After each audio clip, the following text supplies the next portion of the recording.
नमस्कार, आप देख रहे हैं हाई अलर्ट। मैं हूं आपके साथ प्राची पाराशर। आज हाई अलर्ट में आपको दिखाएंगे कि कैसे गांव में कोरोना दबे पांव दाखिल हो रहा है। साथ ही ये भी बताएंगे कि दवा के लिए लोग जिंदगी को दांव पर क्यों लगा रहे हैं।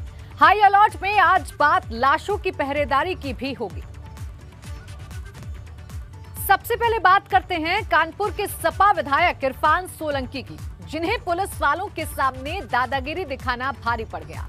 दरअसल इरफान सोलंकी का एक समर्थक बिना मास्क के घूम रहा था, तो कानपुर पुलिस ने उसका चालान काट दिया और गुस्साए विधायक साहब जब बिना मास्क के पुलिस वालों से उलझे तो पुलिस वालों ने उनको भी 1000 रुपए के चालान की पर्ची थमा दी।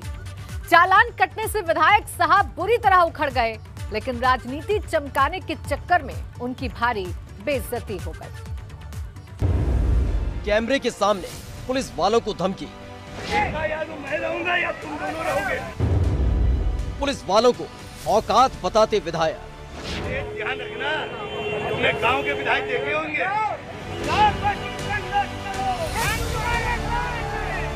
कानपुर से सपा विधायक इरफान सोलंकी का पारा अक्सर गर्म रहता है, लेकिन इस बार तो उन्होंने हद ही पार कर दी। या तो मैं रहूंगा या तुम दोनों रहोगे। कहानी ये है कि पुलिस ने इरफान सोलंकी के किसी समर्थक का चालान काटा था। ऐसे में इरफान सोलंकी समर्थकों के साथ साथ सीधे थाने पहुंच गए।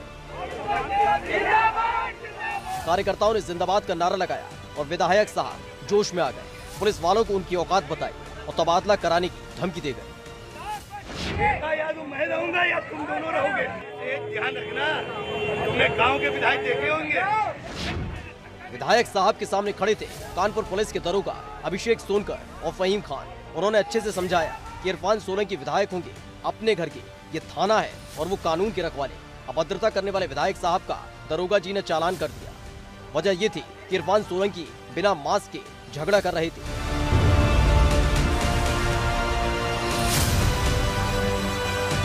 विधायक साहब जिस जोश में थे उसी जोश के साथ वापस लौट गए, लेकिन कार्यकर्ताओं ने जिंदाबाद का नारा लगाना बंद नहीं किया। चालान कटने पर विधायक साहब आग बबूला थे। उन्होंने कभी सोचा भी नहीं होगा कि मास्क को लेकर कानपुर की पुलिस कभी उनका चालान भी काट सकती है। हालांकि पुलिस वाले ऐसा ना भी करते, लेकिन इरफान सोलंकी जिस तरीके से दादागिरी कर रहे थे, उन्होंने पुलिस वालों को चालान काटने पर मजबूर कर दिया। या तो मैं रहूंगा या तुम दोनों रहोगे। ध्यान रखना, तुमने गांव के विधायक देखे होंगे। अब आप वीडियो को जरा ध्यान से देखिए। जिस दरोगा साहब ने मास्क के लिए विधायक का 1000 रुपए का चालान काटा, उन दरोगा साहब का मास्क कहाँ है? नियम तो वो खुद तोड़ रहे हैं, लेकिन सब पावर का खेल। कानपुर पुलिस को विधायक का चेहरा बिना मास्क के दिख गया, लेकिन अपने पुलिस वालों पर विभाग की नजर नहीं गई। कानपुर पुलिस आयुक्त ने बिना मास्क वाले अपने इन्हीं दोनों दरोगाओं को 1000 रुपए के इनाम से नवाजा, क्योंकि चालान एक विधायक का काटा है और वो भी विपक्ष वाले विधायक का।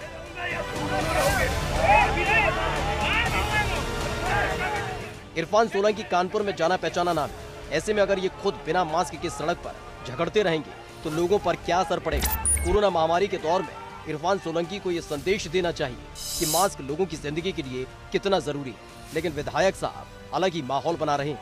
ये सब इस वजह से हुआ कि विधायक साहब को जान से ज्यादा राजनीति जरूरी लगती है।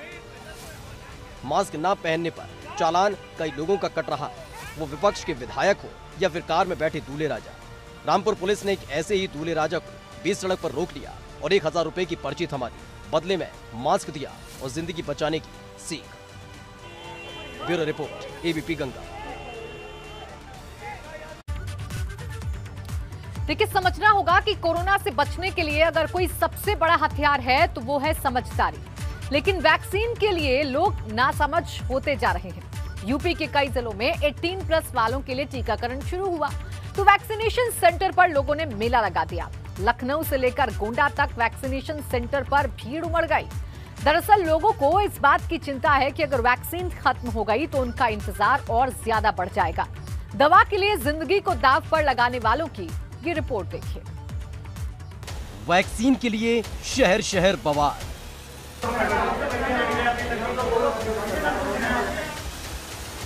संभल जाओ, कोरोना करेगा बुरा हाल। कोरोना की ये घड़ी है और जनता लाइन में खड़ी है। पुलिस भी है, प्रशासन भी है, लेकिन व्यवस्था चरमराई हुई है। वैसे तो ये लोग कोरोना से बचने वाला टीका लगवाने पहुंचे हैं, लेकिन ये भूल गए कि अगर यहाँ कोई एक व्यक्ति भी कोरोना से संक्रमित हुआ तो इनकी जान पर आफत आ सकती है।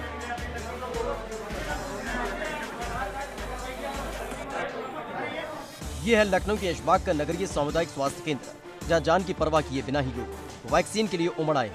चेहरे पर मास्क जरूर है, लेकिन आफत कब गले पड़ जाए इसका कोई भरोसा नहीं है। दवा के लिए जिंदगी का दांव, टीके की लाइन में कोरोना पसार देगा पांव। ना तो सोशल डिस्टेंसिंग है, न जान की परवाह। पुलिस और अधिकारी समझाएं भी तो कितना, ये लोग दवा के लिए जिंदगी दांव पर लगाकर खड़े हो गए हैं।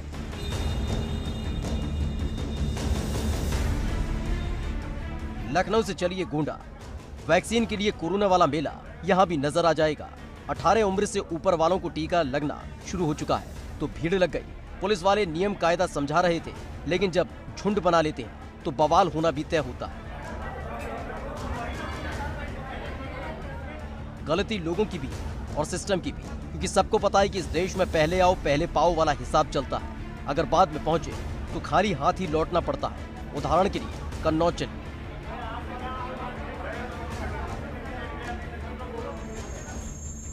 राजकीय मेडिकल कॉलेज और जिला अस्पताल में चमकते हुए वेंटिलेटर पड़े हैं, लेकिन अफसोस फिलहाल किसी काम के नहीं। सजावट में कोई कमी नहीं, लेकिन चलाने के लिए अस्पताल और मेडिकल कॉलेज में किसी की नियुक्ति ही नहीं हुई। ये वो वेंटिलेटर है जो पीएम केयर फंड से कन्नौज को मिले थे। आगे की कहानी सीएमएस डॉक्टर शक्ति बासु से सुनिए। तो मार्च से 2020 से पहले के आए हैं वो भी हैं, और मार्च 2020 के बाद के हैं वो भी हैं। तो उनमें से कुछ वेंटिलेटर्स ऐसे हैं जिनको अभी कंपनी ने इंस्टॉल ही नहीं किया है।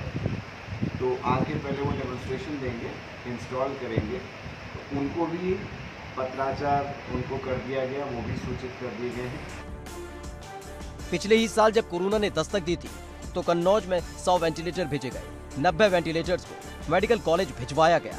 10 जिला अस्पताल में आधे तो वापस लखनऊ भेज दिए गए, लेकिन बाकी जो बचे हैं उसे चलाएगा कौन, ये कोई बताने को तैयार नहीं।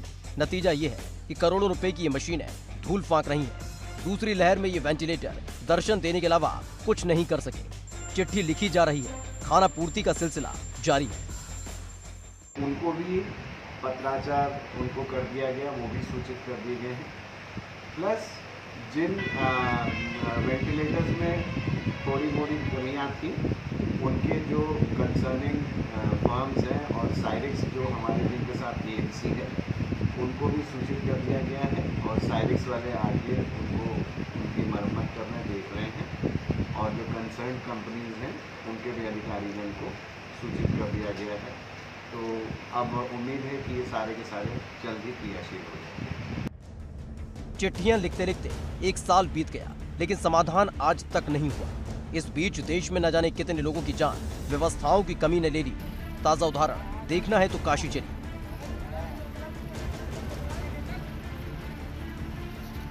ट्रॉली पर ना तो घर का सामान है और ना ही फल सब्जी, बल्कि इस ट्रॉली पर एक शव को रखकर खींचा जा रहा है। जो शव को ट्रॉली पर रखकर खींच रहे हैं वो है विशाल सक्सेना, जिनके भाई प्रशांत सक्सेना की जान को कोरोना ने निगल लिया। रामनगर के अस्पताल से घर तक शव को ले जाने के लिए एम्बुलेंस नहीं मिली। काफी देर गिड़गिड़ाने के बाद एक ट्रॉली थमा दी गई और उसके बाद जो हुआ वो आपके सामने है।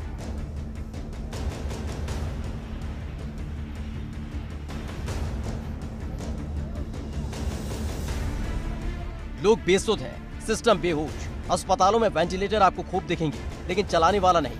एम्बुलेंस आपको सड़कों पर दौड़ती हुई खूब नजर आएगी, लेकिन जब किसी की जान चली जाती है तो उसे एम्बुलेंस मिलना मुश्किल हो जा रहा है। और लोग हैं कि वैक्सीन लगवाने के लिए जान को आफत में डाल रहे हैं। लोगों को अलर्ट रहना होगा, क्योंकि अगर कोरोना ने हमला किया तो ना ही सिस्टम काम आएगा और ना ही सुविधाएं। Bureau report, ABP Ganga.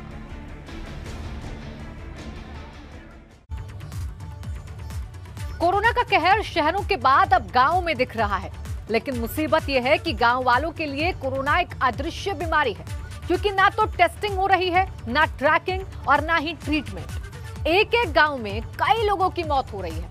Amethi के ही कुछ गांव का हाल आपको दिखाते हैं, जहां मरने वालों का हिसाब किसी सरकारी डायरी में दर्ज नहीं।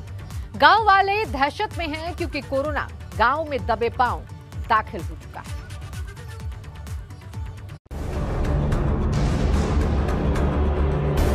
में दहशत का माहौल है, इसलिए हम प्रशासन से यही मांग करते हैं कि वो हमारे गांव में दवा वितरण, टेस्टिंग, सैनिटाइजेशन का काम टाइम से करें। गांव की छांव में कोरोना का ठहरा, महामारी की लहर में डूबी जिंदगी की नाव। सड़क पर पसरे सन्नाटे के पीछे कोरोना का काल है, जो ग्रामीण इलाकों में खौफनाक हो चुका है। लोगों में दहशत की ये कहानी है अमेठी जिले के गौरीगंज में पड़ने वाले गौरा जामो गांव की, जहां के लोग महामारी के आतंक से टूट चुके हैं। सरकारी आंकड़ों को देखने के बाद आप ज्यादा परेशान नहीं होंगे, लेकिन जब जमीन पर उतरेंगे तो कोरोना का जाल जिंदगी के लिए जंजाल बनता हुआ दिखाई देगा। एक महीने के अंदर कितनी मौतें हुई? लगभग 2 दर्जन करीब हो गई हैं। आखिर कारण क्या था इन मौतों का? कुछ प्राकृतिक थी, कुछ सांस फूलने से, कुछ कोरोना के लक्षण से हुई हैं, जिनको सर्दी जुकाम बुखार भी था। और सरकार की तरफ से किसी प्रकार की ना कोई गाड़ी आई, ना कोई सेवाएं दी गई, कुछ नहीं था अभी तक का। मैं खुद कोरोना पॉजिटिव था, मेरे पास डीएम का फ़ोन आया, गौरीगंज से फ़ोन आया, लेकिन अभी तक मेरे दरवाजे पे कोई वहाँ प्रशासन की तरफ से कोई तरह की सेवाएं नहीं दी।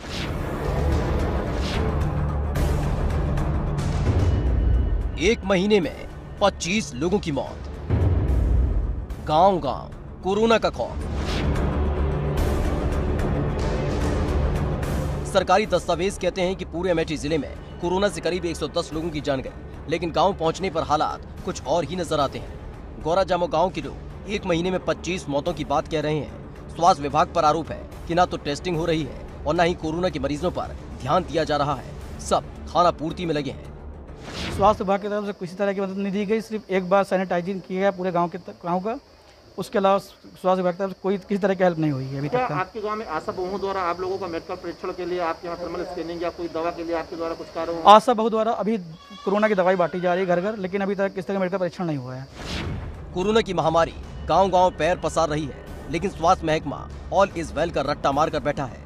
लोगों की शिकायत है कि गाँव में ना तो टेस्टिंग हो रही है और न ही स्वास्थ्य विभाग नींद से जाग रहा है। आशा बहुओं के कांधों पर जिम्मेदारी थोप दी गई है, बाकी सब कुछ राम भरोसे है। टेस्टिंग और दवा वितरण का काम अभी नहीं कराया गया है। आशा बहुएं आती हैं और अपना काम करके चली जाती हैं, लेकिन अभी दवा वितरण और टेस्टिंग नहीं हुई है। तो ऐसे में कहीं ना कहीं लोग अपने ग्रामीण सहमे हुए और डरे हुए हैं, तो क्या इन लोगों के द्वारा आप हमारे मीडिया के माध्यम से क्या मांग करते हैं? क्योंकि हमारे गांव में दहशत का माहौल है, इसलिए हम प्रशासन से यही मांग करते हैं कि वो हमारे गांव में दवा वितरण, टेस्टिंग और सैनिटाइजेशन का काम टाइम से कराएं। मौत वाली महामारी जिंदगी पर पड़ रही भारी, टूट रही है सांस, किससे लगाएं आस। ऐसा नहीं है कि जो मौतें हो रही हैं उन सब की वजह कोरोना ही है, लेकिन ये सच जरूर है कि मरने वालों में ज्यादातर ऐसे हैं जिनमें कोरोना के लक्षण थे। लेकिन सरकारी आंकड़ों में सब कुछ अदृश्य है, प्रशासन के दावे अलग और गांव वालों की व्यथा अलग। लगभग 2 दर्जन मौतें हुई हैं। आखिर इस मौतों का कारण क्या है? आपके गांव में इतने लोगों की मौतें हुई हैं, क्या लोगों ने कुछ जांच वाच कराई थी या ऐसे मौतें लोगों को होती गई? नहीं, जांच तो कोई नहीं कराएगी। अच्छा, मौत का कारण क्या सामने निकल के आ रहा था गाँव में? जैसे हार्ट अटैक से मौतें हुई हैं, जैसे बुखार है, पूरे शरीर में दर्द है। लोग जाएं तो जाएं कहां? अपना दर्द सुनाएं भी तो आखिर किसको? ये हाल सिर्फ अमेठी के गौरा जामो गांव का नहीं, बल्कि यूपी के कई ग्रामीण क्षेत्रों की कहानी एक जैसी है। गांव-गांव लाशों का ढेर लग रहा है, नदियों का किनारा कब्रिस्तान बन चुका है और शमशान घाट भी बड़ी तादाद में सांसों के उखड़ने की गवाही दे रहे हैं। अगर अब भी स्वास्थ्य विभाग गांव को लेकर अलर्ट नहीं हुआ तो तीसरी लहर का कहर इन गांवों में सबसे ज्यादा टूट सकता है। Bureau report, ABP Ganga. बीते कुछ दिनों से मां गंगा की गोद लाशों के ढेर से भर गई थी। यूपी के कई जिलों में लाशें पानी में बह रही थी, जिसके बाद अब घाटों पर पुलिस की मुस्तैदी कर दी गई है। अमरोहा से लेकर कौशाम्बी तक जगह जगह घाटों पर पुलिस के जवान तैनात हैं। ये जवान लाशों की पहरेदारी कर रहे हैं ताकि बिना अंतिम संस्कार के गंगा में शवों को प्रवाहित ना किया जा सके।